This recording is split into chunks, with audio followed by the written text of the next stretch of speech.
in the Byzantine Empire, they used smoke signals to relay messages back from the frontier to Constantinople, the capital. And they had a whole system set up, which was they had towers built and they would have pyres on the top that they would light. And if there was a threat on the frontier, the first one closest to the frontier would be lit. Yeah, I've seen it. It's in the Lord of the Rings film, right? Okay, exactly. It's exactly that.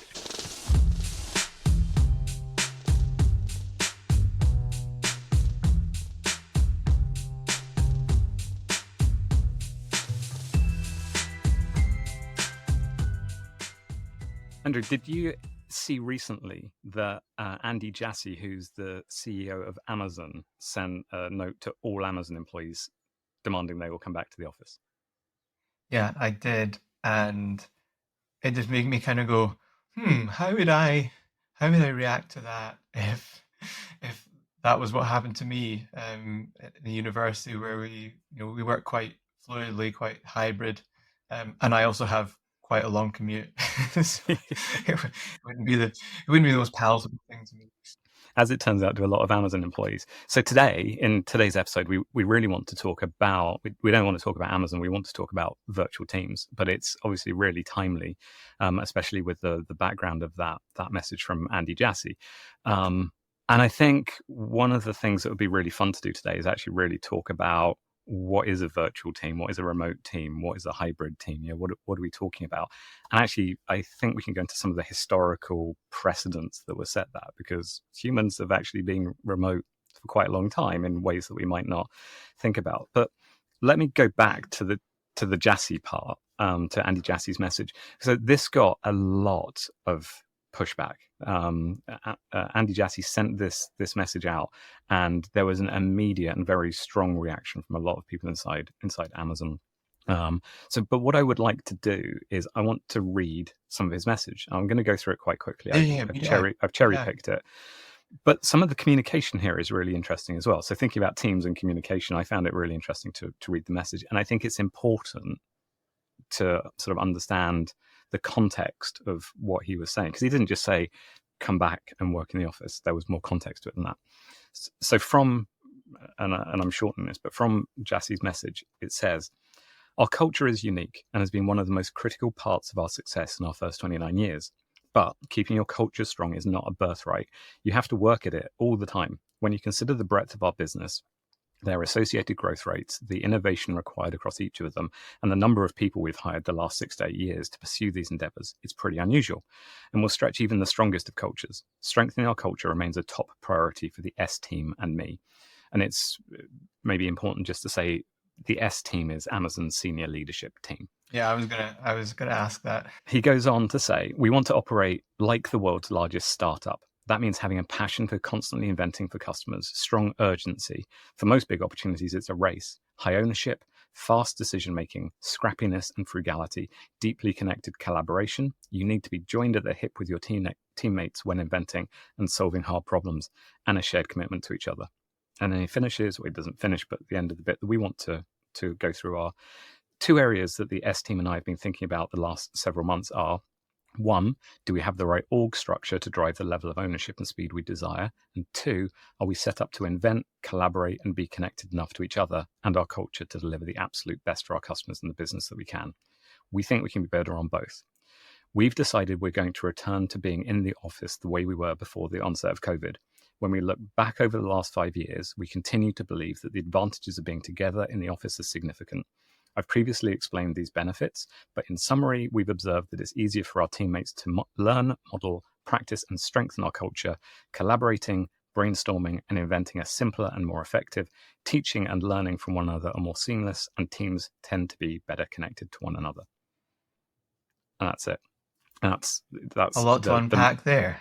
There is a lot to unpack, but I think as a piece of executive communication, it's pretty good. It could probably be a little bit more bottom line up front. It sort of leads into its point a little bit too much for my liking, but he sets out a stall that very particularly innovation and invention is difficult remotely. It's more difficult than it is being co-present. And then he says, everyone is coming back to the office. And as far as I can tell, I don't have any insight into this, but from what is publicly available, this was sent to all employees. Yeah, I mean, maybe a couple of points that stuck out to me, which are slightly contextual, but the first question I had was, a company the size of Amazon, does returning to the office mean that all teams, as they're defined in the business, are now co-present? Because I presume there must be some team functions that are happening across locations.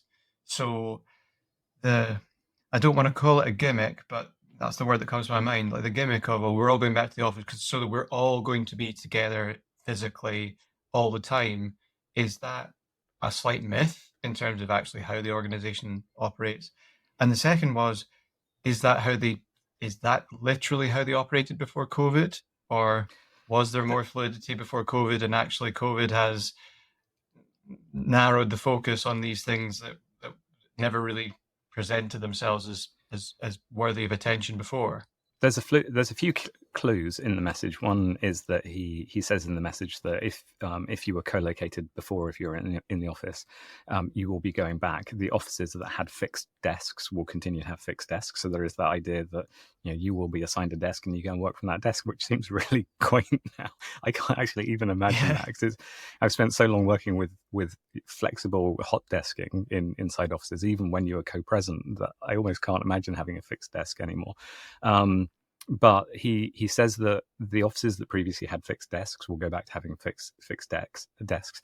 And there were elements, he acknowledges there were elements of fluidity before. If you needed to work from home because you had caregiving tasks that you needed to take care of, then you would be allowed to do that just in the same way that you were before. But the expectation, the normality, is that you're in the office. And there is also a mention that even being in the office 2 or 3 days a week, because that's really the change. It's going back to 5 days a week. Even being in the office 2 or 3 days a week, you can miss each other. And he's very specifically focusing this on the performance of invention. And I think there is a whole wider thing there about, okay, yeah, I get that. I get that invention and innovation is difficult when you are not physically present, or more difficult when you're not physically present. But there have to be an enormous number of people in Amazon. He does say, we're an unusual organization. They're enormous. They have grown faster than most organizations. They are unusual. They're the world's largest startup, which is what they want to maintain. The growth rates are huge. The invention that they do is really significant. But what he's saying is, we want to come back to invent. There's a whole load of operational roles that the invention part of that falls to the wayside a little bit. And one of the things, when I was researching it for this episode, one of the things that I found, which I've shared with you as well, and we'll put in the show notes for this, is there's also a paper that was co-authored by Michael Arena, Glenn Carroll, Charles O'Reilly, John Golden, and Scott Hines. And that is a collaboration between researchers at Stanford University, University of Pennsylvania, and Amazon Web Services. So two researchers from Amazon themselves. And this paper was really interesting. So you can tell the paper was from 2022. So perhaps it informed, Andy Jassy mentioned that he had previously talked in February 2023 about the benefits of co-location. So maybe it informed that. I would be surprised if it didn't. And those researchers were from AWS. Andy Jassy used to be the CEO of Amazon Web Services. Now Andy is the CEO of the whole of Amazon, but I would be surprised if there wasn't something cutting through that. And in that paper, it's a really interesting paper, and it is very well researched, and it cites some great examples from Microsoft as well. There is a quote directly from the Adaptive Hybrid Innovation with Virtual Work paper. It says, to mitigate these concerns about innovating in a virtual environment, we propose the adaptive hybrid work model. This method helps leaders to recognize a company or team's specific stage of innovation, ideation, incubation, or scaling, and then directs employees to work in person or virtually according to the requirements of that stage. What's really interesting in that research is this Stanford and AWS research paper looks at where it is appropriate to be co-located and where it is appropriate or reasonable to be remote. And what Andy Jassy has done in his missive to the entire Amazon staff is actually break from that research paper. Has said, no, now everybody needs to be co-located all the time, and there's obviously some reason behind that. There's the research in this AWS and Stanford paper, and then there is Amazon coming all the way back to the office, which I think is a really good jumping off point for us to then look at, well, okay, he is clearly saying that co-present teams are more effective than hybrid or fully remote teams. But there are companies that make virtual teams work. And also, virtual teams have been around for a long time. So I think probably now it's maybe a good time for us to actually try to define exactly what a virtual team is. The thing that's important for us to do is give a definition and then slowly step away from it and not treat it with in too strict a form, because I mean, there's a lot of research that's been done in virtual teams. Interestingly, I think we consider it to be a phenomenon that has gripped us post-pandemic, but people have been researching this for decades, actually. And it's certainly, I'd say, the early 90s, as the capacity of the internet was starting to demonstrate itself, people were kind of saying, well, there's a revolution. We're never going to have to go into the office again. We can, it was almost one of these classic kind of utopia situations of, oh, this new technology is going to unleash something that we never before thought was possible. So it was all very upside. And then as it's been actually used and virtual teams have started to proliferate, actual data has been collected and we've started to understand the nuance of it. Definitionally, what we're talking about is two very clear-cut things that define a virtual team.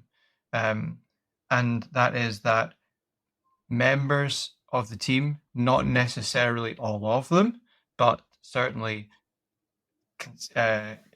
key component members of the team are separated by some kind of distance. And I guess what we'd say there is they're physically separated. That doesn't necessarily mean that they are in a different country or in a different continent or time zone, but they where they do their work from predominantly is not co-located, as I would say. So that's the first feature. And by virtue of the fact that they are not co-located, the second feature is that they rely on some kind of communication technology to do their work together. Can I add one thing to that? Yeah, because I think you're spot on. Those are definitely two of what I would see as the three things that makes it a virtual team. The first, which we shouldn't overlook, is it's a team rather than a group or a committee or a political party. Right. Yeah. Of course. So to be a virtual team, first you have to be a team, and you have to sort of labor under all of the things that makes you a team in the first place. Because I think it's easy to look at remote communication. I was thinking about when we were preparing for this, I was thinking about sort of military leadership has been diverse and global, fully remote and empowered by communication for years, but that doesn't make it a team. And so very specifically to constrain what we're talking about, it is first and foremost a team, and then geographically diverse, or as you quite rightly say, dispersed enough that communication by technology is, or non-present communication is required, and then that communication is probably facilitated by some sort of technology. Yeah, I think you're absolutely right. Remembering that there's a lot of technology-mediated communication that happens in organizations that isn't necessarily facilitating teamwork. Yeah. But nonetheless, I'd say those three will define it for us, and you'll find all kinds of definitions in different significant pieces of research on virtual teams. A little note to say, you also hear them referred to as distributed teams, and in the Andrew Jassy stuff, we've also heard about this concept of hybrid teams.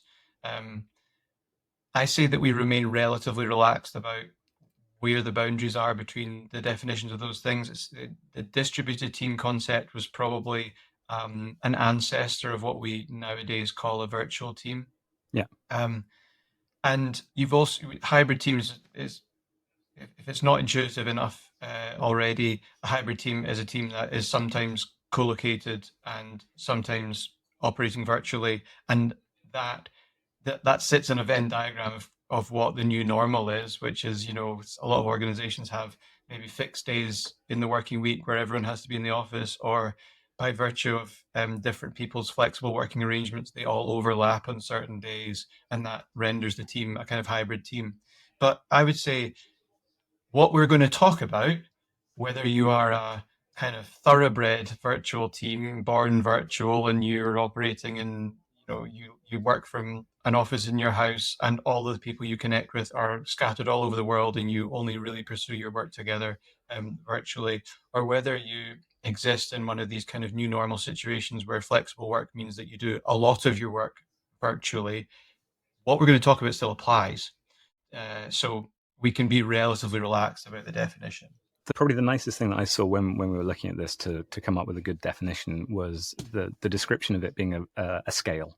It is not virtual or not virtual. It is a scale from fully present, co-located, working synchronously all the time, to let's say, for example, having to communicate with astronauts when they're in space. So to potentially lead onto some of your topics, exactly as you say, it is a scale from very, very traditional formats of work that can only be done in person, to adding levels of remoteness to that, to fully remote teams that have potentially never met in person but still function like teams. So say if you're achieving a substantive amount of your work assisted by technology, and regularly your ability to work in kind of co-presence is limited, then you're probably kind of admissible as a virtual team. But as I say, the elements of and the kind of characteristics of what working in a virtual team are like still apply, even if it's basically, my team all works in the same office, but we're not actually all there all the time, and that requires us therefore to use technology. So let's remain a bit fluid about it. It's also, I think, important to acknowledge this is not some kind of newfangled way of working that has emerged since we were all in lockdown during COVID. If you go back to that core characteristics, distributed geographically, or at least physically distributed, and relying on some form of technology to achieve communication. Well, in the Byzantine Empire, they used smoke signals to relay messages back from the frontier to Constantinople, the capital. And they had a whole system set up, which was, they had these sort of towers built, and they would have fire pyres on the top that they would light, and if there was a threat on the frontier, the first one closest to the frontier would be lit. Yeah, I've seen it. It's in the Lord of the Rings film, right? Okay. Exactly. It's exactly that. So, we're talking about the 9th century there. So that was an early form of virtual team interaction. And fast forward to the 20th century, an early example of trying to effectively organize around virtuality was the kind of space race period in the 1960s. One of the things that does really stand out is, I know you used the example of the signal fires, and we had semaphore across ships.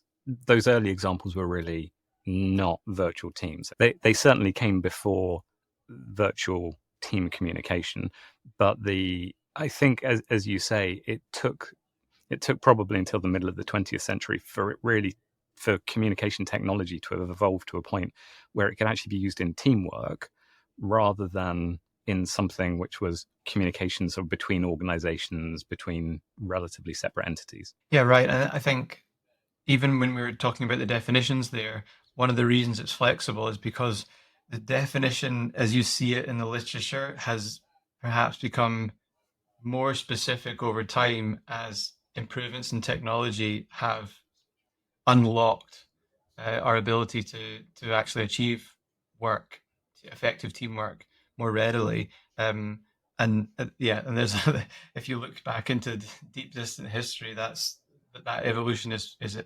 evident in how advanced technology was, because the Apollo missions in particular, the extent to which they relied on technology and really experimented with pushing the boundaries on all these fronts, is a leading example of and therefore an early example of using uh, communication technology to achieve teamwork.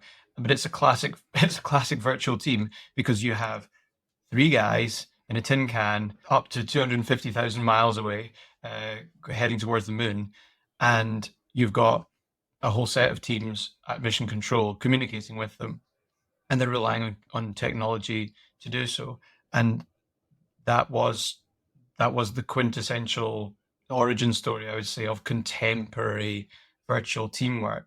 And I think some of the stuff that I like about, because it's all very well documented, but you also saw early examples of some of the difficulties that virtual teams experience. I love the story of Apollo 7. We all know about Apollo 11, moon landings, Neil Armstrong, blah, blah, blah. The Apollo numbers lower than 11 were all staging posts to getting on the moon, right? They were all rehearsals for different stages in the process of achieving a moon landing. So Apollo 7 was one of those. And I love the story of Wally Schirra, who's the commander of Apollo 7. And basically, they fell out with mission control. And there's a lot more nuance to this story than that, but it boils down to like Wally Schirra, commander of Apollo 7, threw his toys out the pram about stuff. But I'm summarizing here, I'm skipping over details, and I'm probably sailing close to the wind of slightly misrepresenting some of it, but just for the sake of brevity. But basically, the history with him was, because you'll know that at the Apollo 1 mission, there's this famous fire that happened, and it killed all three astronauts that were due to man the Apollo 1 mission. So that Gus Grissom, Roger Chaffee, and Ed White, who all died, and that kind of, it traumatized the whole Apollo setup. And you had all these other astronauts who knew they were going to go up, and so Wally Schirra, he was a veteran of both Mercury and Gemini, so he was actually like the Apollo missions. He was a naval test pilot. He was in Mercury, Gemini, highly decorated, original NASA astronaut, and this was the end of his career. And I think perhaps that had a part to play in it, but basically he was paranoid as a result of concerns over safety and suspicion as to whether things had been resolved. Apollo 7 was his last mission. Like, he was retiring after Apollo 7, and he got a cold. Like, a day into the mission, he got a cold. But apparently getting a cold is really unpleasant when it's in zero gravity, because gravity is not helping anything. Yeah, I don't even want to leave your body. Yeah, so it's pretty miserable. It's horrible. High pressure in the head, and so he's very grumpy. But long story short, they got paranoid about mission control not telling them stuff, and he was really concerned about the integrity of the spacecraft. And there's lots of anecdotes from the transcripts in Apollo of him being kind of short and sharp, a bit snippy, let's say, with mission control. And it all came to a head with him being like, "We're not wearing our helmets for re-entry." So when they're coming back to Earth, he's like, "We're not wearing our helmets." And it kind of was because of his cold, because he didn't want to put an extra thing that was really tight around his head on his already overpressurized head. So he was like, "I'm mission commander.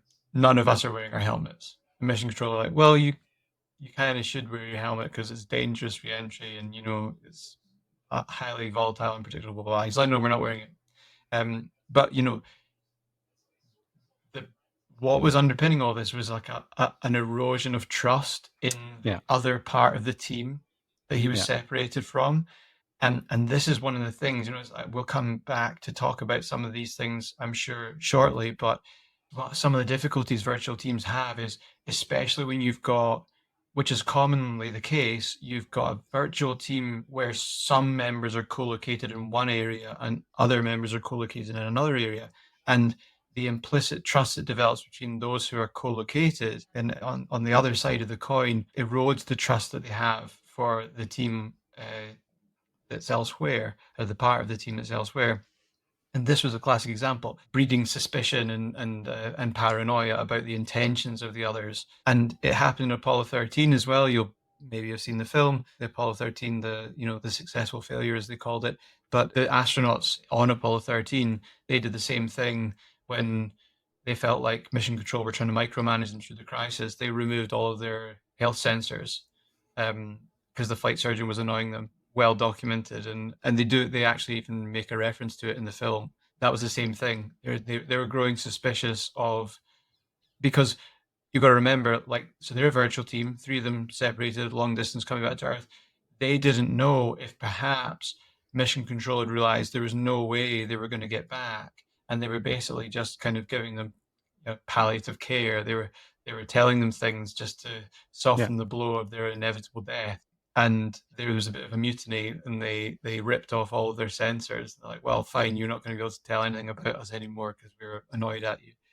Yeah, the trust thing is so important, and that was one of the reasons that I really wanted to say earlier. It has to be a team first, because trust is an implicit part of being inside a team. And as you've said before, and I now quote regularly, trust is earned in drips and lost in buckets. And what I found fascinating is some of the best teams research that I found was from the late 90s and early 2000s. It is not, and very similarly to a lot of the other teams research that we've done, there is some really fantastic and still completely relevant material that comes from 20 years ago.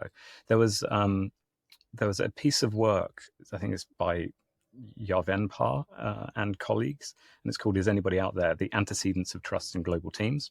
They first talk about what trust is. Broadly, it is an expectation that others will act in a certain way, and that because you have a shared understanding of what the common goals are, they will act in your interest in a certain situation. But they also talk about how in a traditional face-to-face context, trust takes time to evolve. Cummings and Bromley suggest that collective trust has an effective cognitive and behavioral intent component.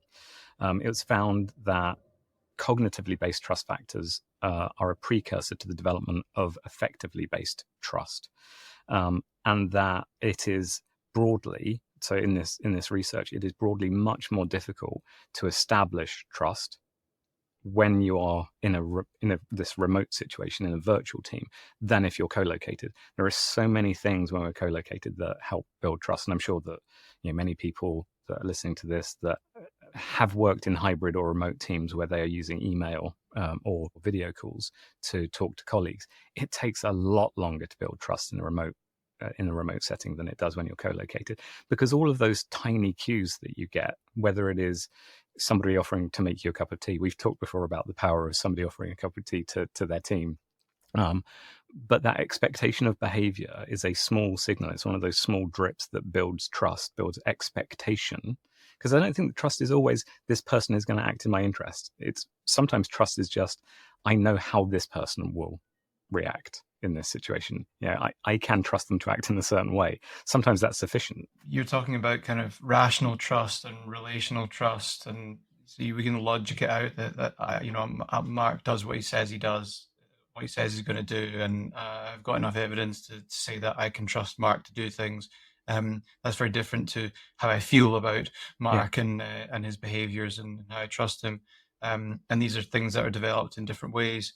But yeah, it's I think there's another feature that is talked about a lot in the literature about virtual team interaction, which is the task versus relationship dynamic, and that's the trust thing is influencing that dynamic as well, which is virtual team interaction tends to be very dominated by task-related content or task-related activity, task-related discussion. It's a little bit more challenging to develop relational interaction virtually.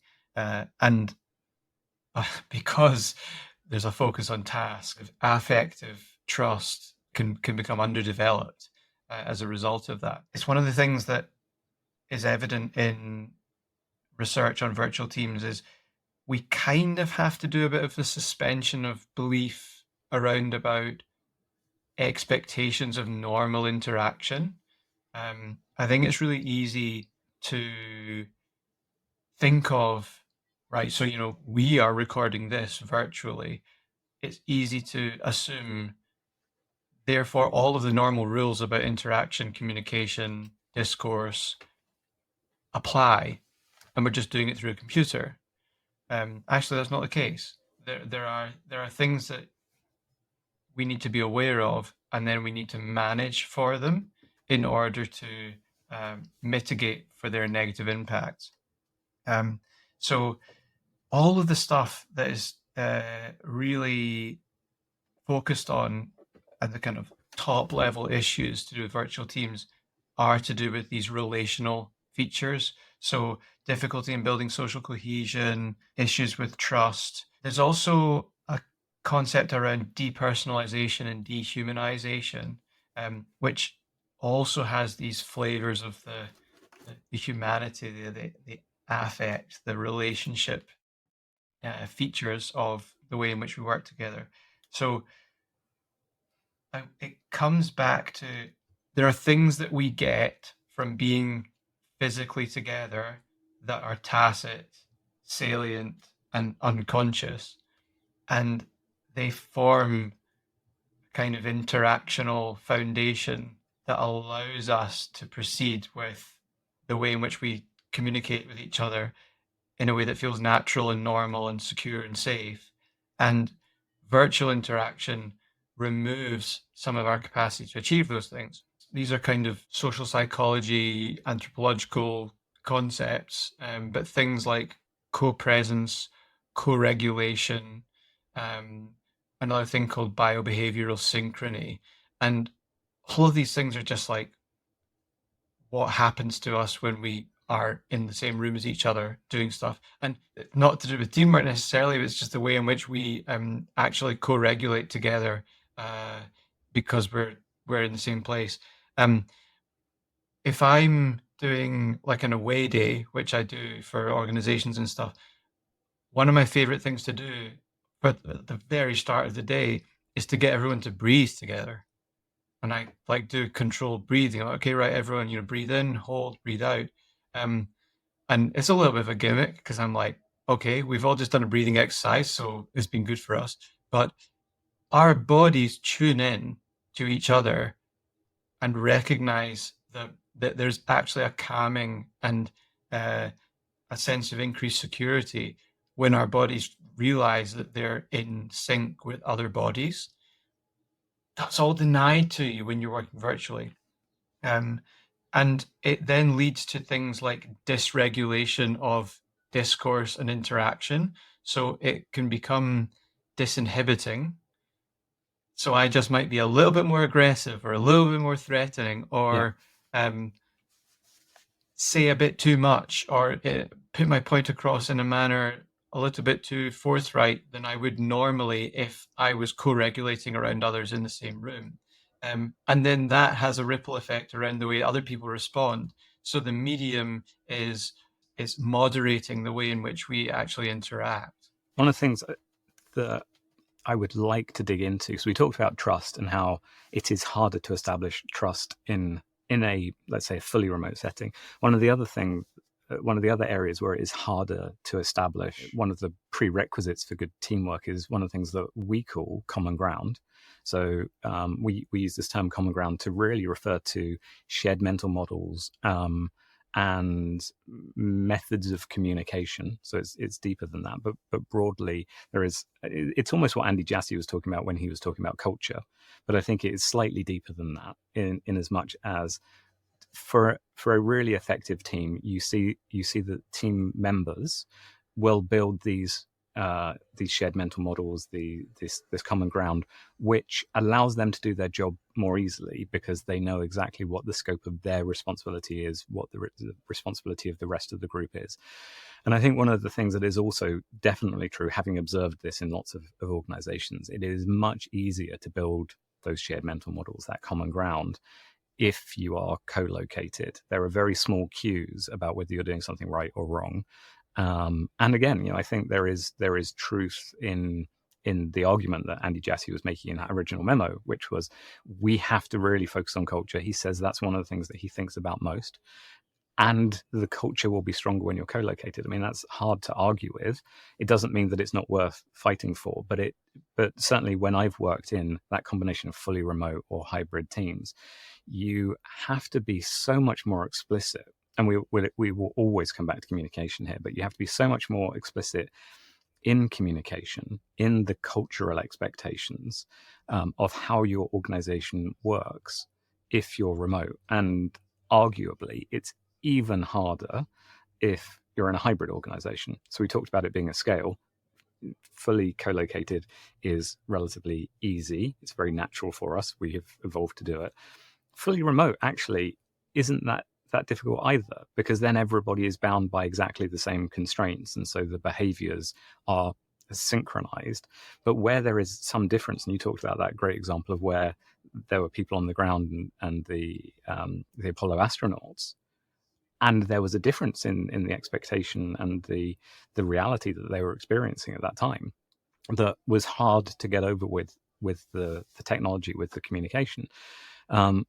And so one of the things that I think is really important for anybody working inside a virtual team, collaborating inside a virtual team, is to really think about how you build trust and also how you build that common ground and the shared mental models. I think a lot of it is about how intentional you are about trying to find that shared context.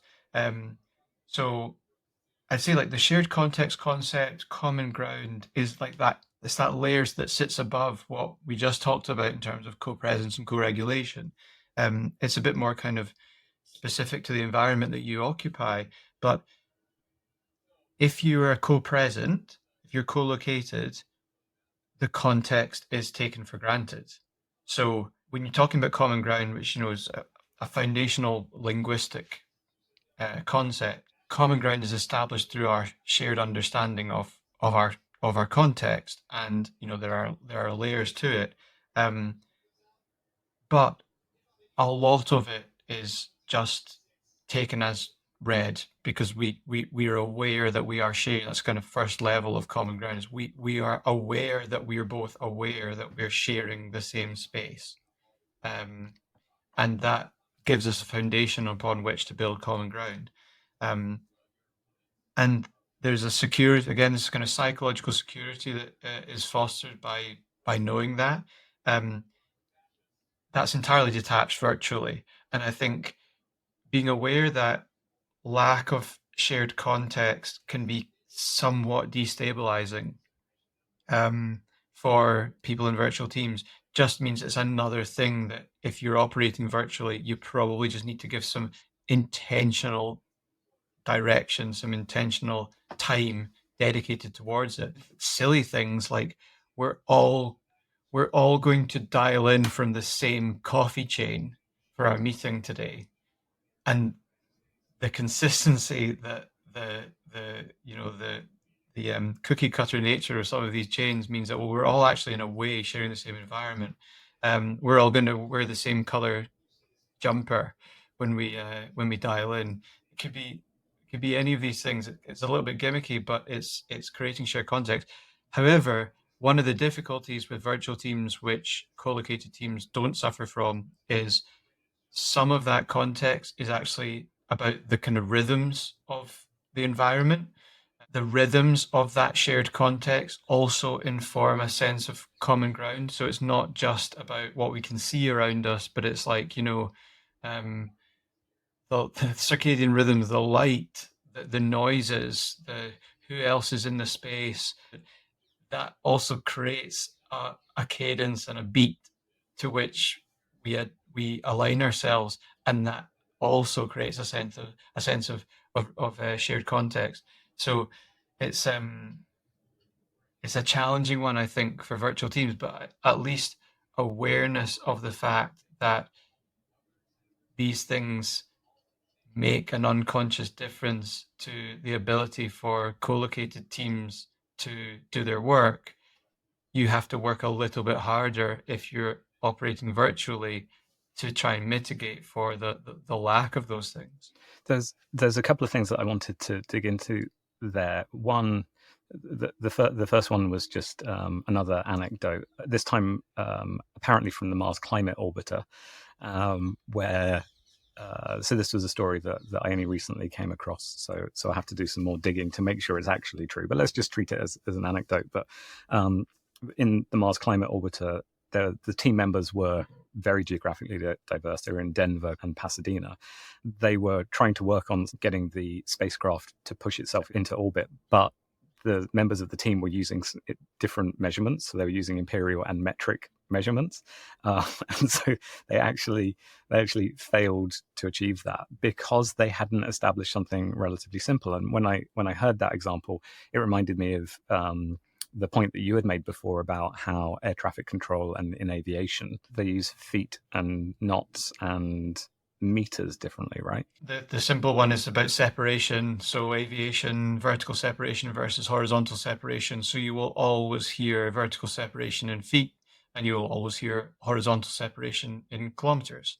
And that means that, if you're getting a very urgent message about an oncoming aircraft, and they tell you that you're on course for a collision, they are only 60 kilometers away from you, or 600 kilometers, whatever it might be, you know that they're on your vector at the same vertical separation. So you need to increase your vertical separation. So you need to climb or dive, or maybe descend. You should be a bit calmer about it.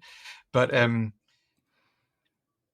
that's the point, is the contained within the message is a clear shared understanding. Yeah, a pre-shared understanding, a shared mental model that's been established. Right, so I think we've covered a lot already. We knew that we were going to have a lot to say on this subject. I mean, this is so important to contemporary work, is getting the art of virtual team working right. I think we've established kind of where it's come from, the context, the fact that it's still a hot topic. It's the central subject within this recent announcement from Amazon, which is really interesting. What we should do, we'll leave it there, and then let's pick back up and do a bit more of a deep dive in the next episode into, I think, communication. Surprise, surprise, I want to talk about communication, but a little bit more discussion on communication and protocols, things like this. And then we'll round out with some recommendations. If you're listening to this, you work in an organization, virtual teamwork is part of your daily life. What are the highlights that we think people need to be aware of? How can they maximize the benefits and avoid the traps that exist within virtual team working?